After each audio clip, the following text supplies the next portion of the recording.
Chapter by chapter, she will come for them.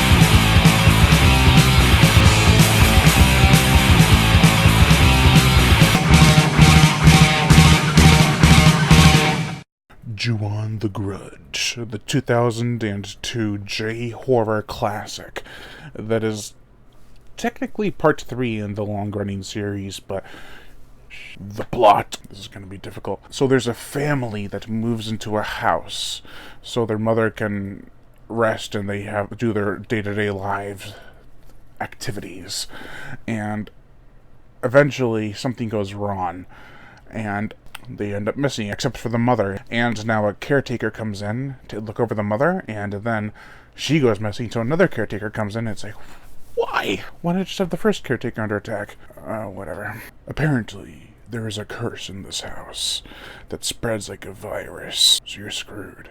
So the curse can be passed on from person to person continuously, and so there's no hope of stopping it. Sounds kind of like The Rain, doesn't it? But let's see how it does with its own execution. With a $3,500,000 budget in US currency, which is around triple the budget of Ringu, which I think I said Ring earlier. Well, it doesn't matter, it's all the same. This film looks cheap, which is surprising, but I guess since there were more effects than Ringu, the budget would increase. However, this isn't an effect powerhouse of a film. Besides some interesting camera tricks and some red and white paint, this film is particularly non-gratuitous. Pretty much, if not all, of the killing is off-screen. And you know something? That makes it all the more effective. The film is told by encounter as if it were chapters in a book. Each character in Ju-on, which literally means curse grudge, leads to having the same fate. They screwed no matter what. They were around someone or went into the house, and now they have the curse. It's like a virus that can spread rapidly. While I am not a huge fan of the setup, nor abundance of characters, I still feel this is a creepy film. To touch on the characters for a bit, there are far too many to keep track of. Some of them look so similar that it led me to asking if that guy just already died or not.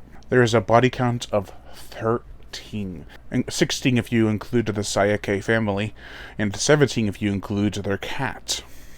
Yeah, sorry, there's an animal killing in this movie. That is quite a large number of kills in a ghost movie, of all things. That's more than Jason or his mom could kill in the first 3 Friday the 13th films. It wasn't until part 4. Getting off the topic, let's go back on track. Still, nearly every death is skillfully crafted, and chilling to say the least. The problem I had with it is that I remember seeing the American version first, albeit a long time ago. A lot of the scariest scenes are familiar. However, I cannot fault the film for that, because it did come out first. So even if it didn't scare me, I was still invested in what was actually going on. And I will not lie, after watching this at night, I went to bed kind of, a little on edge. So, it did work to some degree.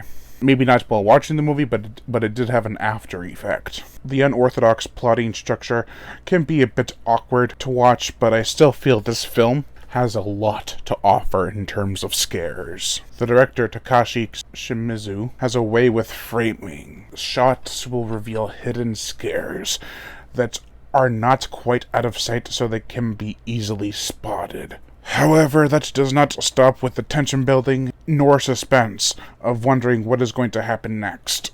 I like the idea of the two main spirits, a mom and her son, being killers, seeking a revenge they'll never find. Well, the kid is more of a warning, but Kayako, played by Takako Fuji, and Toshio, played by Yuya Ozuki, are effectively creepy. Kayako has that insanely effective croaking sound, and Toshio makes a weird cat sound that sends chills down the audience's spines. Both are ghostly white. Kayako has an unnatural movement about her, while Toshio loves to perch about and peer at his victims. The cast of characters all excel at making you feel that they are afraid. You can feel their fear, man. When they see the spirits, they either die of fright or become paralyzed with it. You don't need gore for that kind of effectiveness. Speaking of effects, the gore, the effects, like I said, the kills are pretty much off-screen. Still, I feel that every scene is way more effective without it, actually. As I said, Kayako and Toshio have a pale white skin, almost as if it were powdered. It probably was. It's about as unnatural as Kayako's movements. Twisting and turning. It's effective, man. The motion picture soundtrack, I think it was okay. Nothing quite as effective as Ringu or even The Ring, but still chilling enough. There's some piano work that really goes with the scenes of tranquility, as well as a keyboard signature that emphasizes the notion of terror. I can see why this film was so effective. It's got amazing suspense and a great payoff. The horror pretty much never stops, and in that it almost becomes entertaining in a way. There are too many characters, but it did add to the level of threat of how much she can stack up a body count. So if you've seen The Grudge and want to see the original, I'd just say there is no harm in it, just don't expect anything too much different. If you haven't seen any of the Grudge movies, then you should probably make this or the two films before it, I forgot their names, your first choice. Overall, I give Ju-on, The Grudge, a 3.5 out of 5. You thought The Conjuring was the first film to be rated R just for being scary? Rated R for some disturbing images. Come on, that's gotta be the reason why, because it was just so terrifying it had to be rated R. Well, that makes no sense, though the American version is PG-13. Thank you all for watching, and I am Brian Gatto, the Horror Show host. Make sure to like, comment, and share on this video, as well as hit that notification bell to be updated every time I make a new video. Like my Facebook fan page, and support me on Patreon. Even $1 a month will go a long way, and I'd really appreciate it.